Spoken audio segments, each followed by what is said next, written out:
Welcome back to CodeToAGI. I am Mahaz, Senior ML Engineer. In Episode 6, you mastered loops. Your programs can now repeat tasks automatically. Today, Episode 7, we learn functions. Functions let you write code once and reuse it anywhere in your program.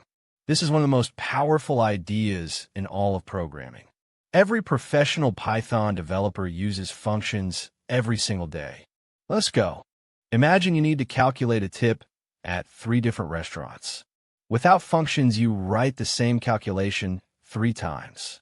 Change the formula, you update it 3 times. Miss one? Your program has a bug. With functions, you write the calculation once. Call it 3 times. Change it once, it updates everywhere. That is the don't repeat yourself principle. Functions also make your code readable. Instead of 50 lines of math, you see calculate tip. Simple, clean, professional. Every app you use is built with functions. Google search is a function. Your Instagram feed is a function. Amazon checkout is a function. After today, you think like a real programmer. Defining a function has 4 parts. First, the keyword def. This tells Python you're creating a function. Second, the function name. Use lowercase with underscores. Third, parentheses. This is where parameters go.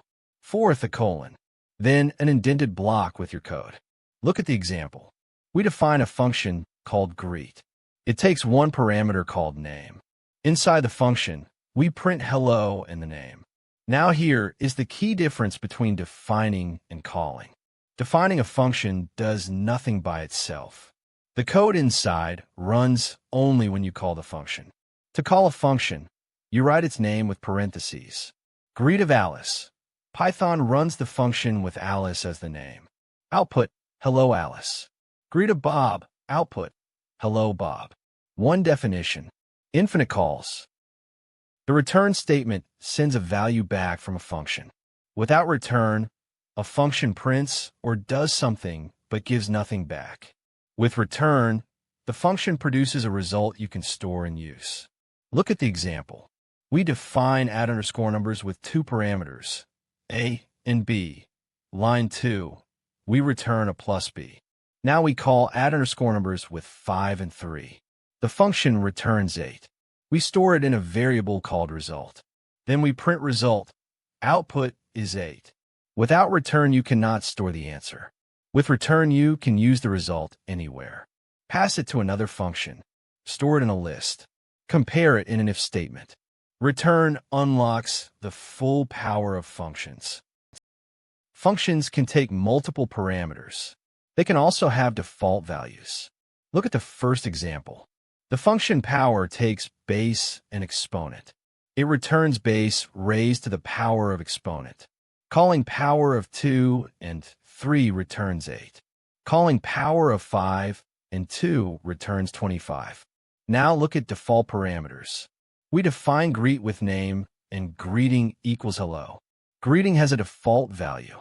If you call greet with only a name, greeting defaults to hello. You get hello Alice.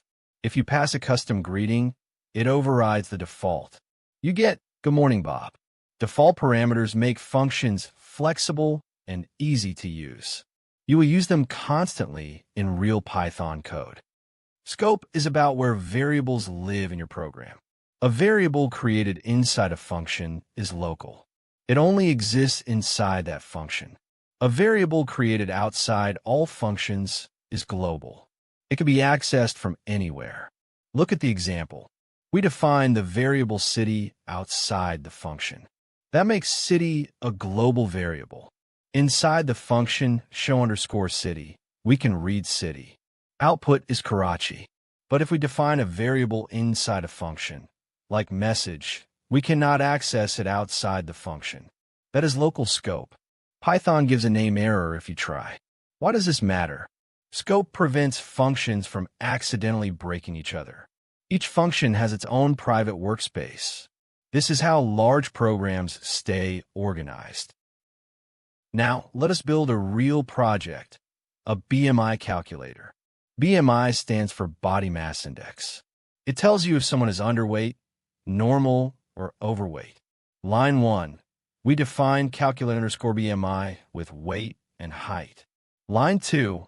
We compute BMI as weight divided by height squared. Line 3. We return BMI rounded to 2 decimal places. Line 5. We define get_category with a BMI parameter. Lines 6 through 9. We return the category based on the BMI value. Line 11. We define the main function. Line 12. We get weight from user input as a float. Line 13. We get height from user input as a float. Line 14. We call calculate_BMI and store the result. Line 15. We call get_category with the BMI. Lines 16 and 17. We print the results. Line 19. We call main to run the program. 3 functions. Clean code. Professional structure. Now it is your turn. Your challenge is to build a temperature converter. Step 1. Define a function Celsius and F_Fahrenheit that takes Celsius. Step 2.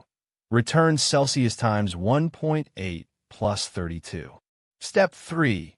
Define a second function Fahrenheit and F_Celsius that takes Fahrenheit. Step 4. Return Fahrenheit minus 32 divided by 1.8. Step 5. Ask the user for a temperature and convert it both ways.